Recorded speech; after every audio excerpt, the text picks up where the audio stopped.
Political warfare is the use of political means to compel an opponent to do one's will, based on hostile intent. The term political describes the calculated interaction between a government and a target audience to include another state's government, military, and/or general population. Governments use a variety of techniques to coerce certain actions, thereby gaining relative advantage over an opponent. The techniques include propaganda and psychological operations, which service national and military objectives respectively. Propaganda has many aspects and a hostile and coercive political purpose. Psychological operations are for strategic and tactical military objectives and may be intended for hostile military and civilian populations. Political warfare's coercive nature leads to weakening or destroying an opponent's political, social, or societal will, and forcing a course of action favorable to a state's interest. Political war may be combined with violence, economic pressure, subversion, and diplomacy, but its chief aspect is the use of words, images and ideas. The creation, deployment,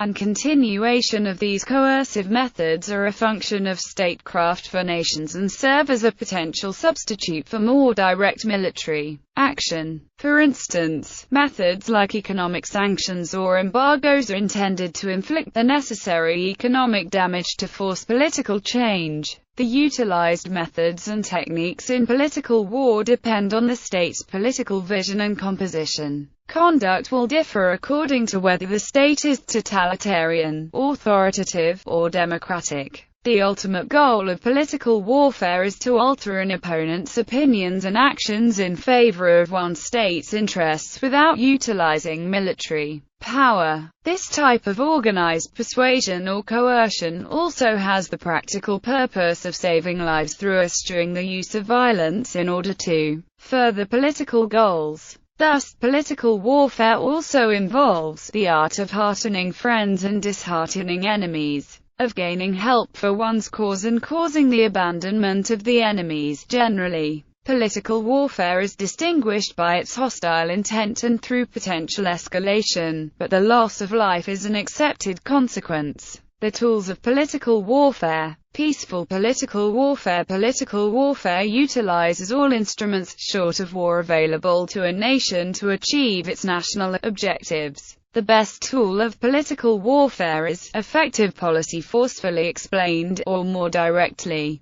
overt policy forcefully backed, but political warfare is used, as one leading thinker on the topic has explained, when public relations statements and gentle, public diplomacy-style persuasion, the policies of soft power, fail to win the needed sentiments and actions around the world. The major way political warfare is waged is through propaganda. The essence of these operations can be either overt or covert. White or overt propaganda comes from a known source. Grey propaganda, on the other hand, is the semi-official amplification of a government's voice. Radio Free Europe and Radio Liberty are examples of grey propaganda during the Cold War. Black propaganda, however, is propaganda which originates from an unknown source. The key to black propaganda is the fact that it most often appears to come from a disinterested source when in fact it does not. There are channels which can be used to transmit propaganda. Sophisticated use of technology allows to disseminate information to a vast number of people.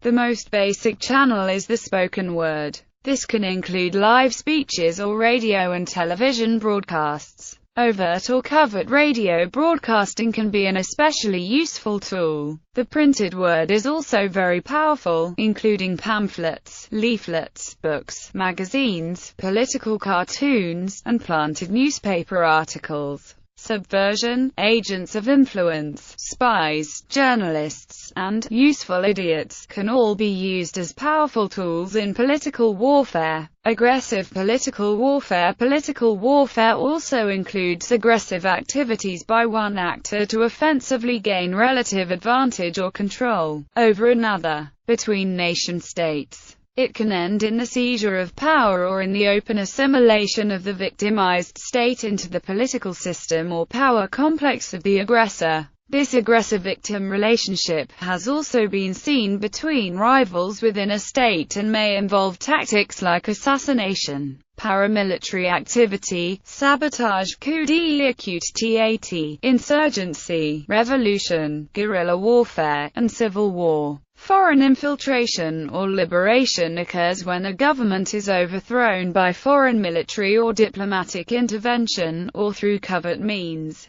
The campaign's ultimate purpose is to gain control over another nation's political and social structure. The campaign could be led by the aggressor's national forces or by a political faction favorable to the aggressor within the other state. Paul M. Blackstock describes 3 stages involved in the extension of control by the aggressor over the victim: penetration or infiltration, the deliberate infiltration of political and social groups within a victim state by the aggressor with the ultimate purpose of extending influence and control. The aggressor conceals its endgame, which goes beyond the normal influential nature of diplomacy and involves espionage. Forced disintegration or atomization is the breakdown of the political and social structure of the victim until the fabric of national morale disintegrates and the state is unable to resist further intervention. The aggressor may exploit the inevitable internal tensions between political, class, ethnic, religious, racial, and other groups.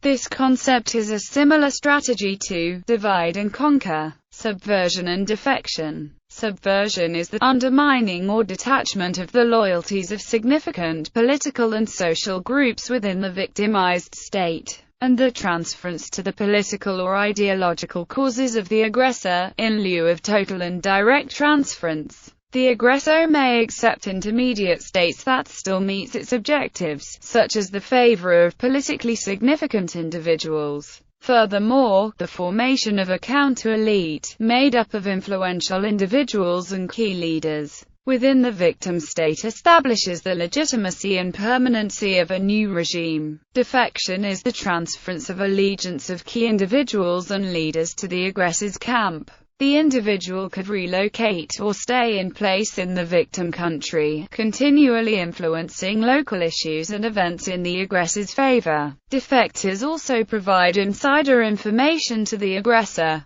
Coup d'état is the overthrowing of a government through the infiltration of the political, military, and social groups by a small segment of the state apparatus. The small segment exists within the state and targets the critical political levers of power within a government to neutralize opposition to the coup and post-coup governing force. Several pre-existing factors are necessary for a coup. Political participation being limited to a small portion of the population, independence from foreign power influence and control, and power and decision-making authority concentrated within a political center and not diffused between regional authorities, businesses, or other groups. A coup utilizes political resources to gain support within the existing state and neutralize or immobilize those who are capable of rallying against the coup. A successful coup occurs rapidly and after taking over the government, stabilizes the situation by controlling communications and mobility. Furthermore, a new government must gain acceptance from the public and military and administrative structures by reducing the sense of insecurity. Ultimately, the new government will seek legitimacy in the eyes of its own people as well as seek foreign recognition. The coup d'état can be led by national forces or involve foreign influence, similar to foreign liberation or infiltration. Paramilitary operations. Transitional political warfare ranging from small-scale use of violence with primitive organizational structure to full-scale conventional war. The transition and escalation includes a series of stages and depends on tactical and strategic objectives. Paramilitary activities include infiltration and subversion as well as small group operations, insurrection, and civil war. Insurgency and organized, protracted political warfare tool designed to weaken the control and eliminate the legitimacy of an established government, occupying power, or other political authority.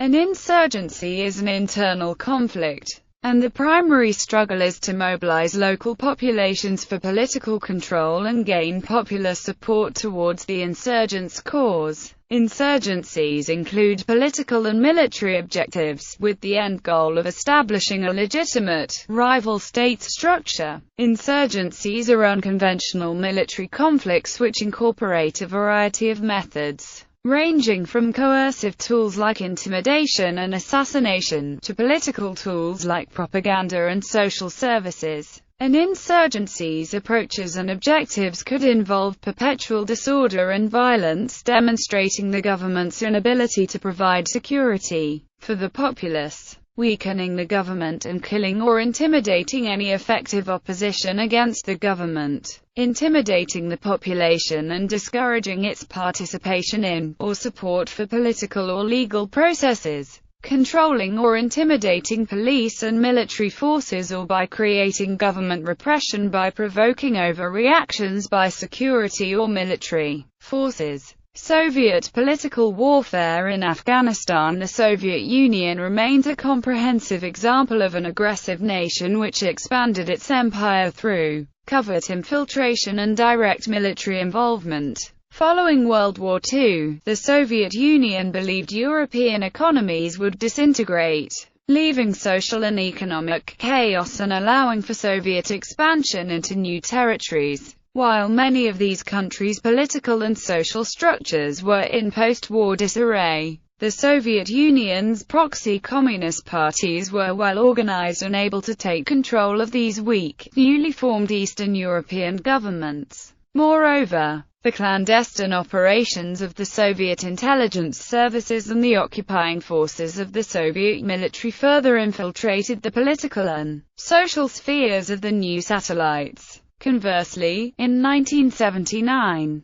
the Soviet Union was unable to successfully penetrate the Afghan society after supporting a coup which brought a new Marxist government to power. While Soviet units were already in Kabul, Afghanistan at the time of the coup, additional Soviet troops arrived to reinforce the units and seize important provincial cities, bringing the total of Soviet troops inside Afghanistan to 125,000–140,000. The Soviets were unprepared for the Afghan resistance, which included classic guerrilla tactics with foreign support. In 1989, Soviet forces withdrew from Afghanistan, having been unable to infiltrate the Afghan society or immobilize the resistance. Political warfare in antiquity. The history of political warfare can be traced to antiquity. The Chinese general and strategist Sun Tzu captures its essence in the ancient Chinese military strategy book, The Art of War. So to win 100 victories in 100 battles is not the highest excellence. The highest excellence is to subdue the enemy's army without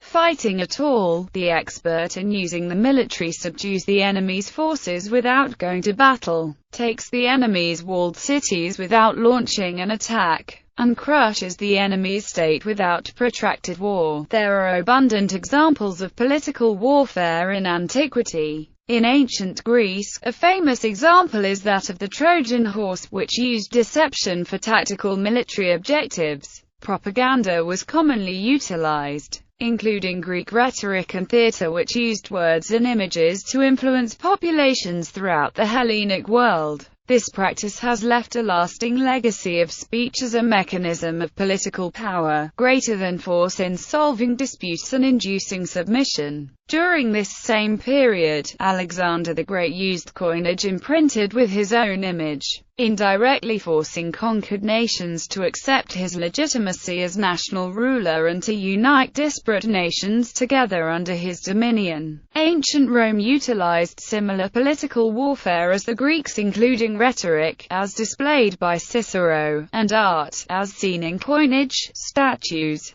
architecture, engineering, and mosaics. All of these elements were intended to portray Rome's imperial dominance over its subject nations and the superior nature of Roman society. Following a religious vision, the Emperor Constantine I in AD 330 bound the Roman state to the universal Christian Church. In doing so, he linked religious commitment with imperial ambition. That proved to be quite successful and powerful. One long-lasting symbol of this is the Chi-Rho, which forms the first two letters of the Greek's name for Christ. This symbol was used for over 1,000 years by Constantine's successors as a symbol of imperial majesty and divine authority, and still is a powerful symbol within Christianity.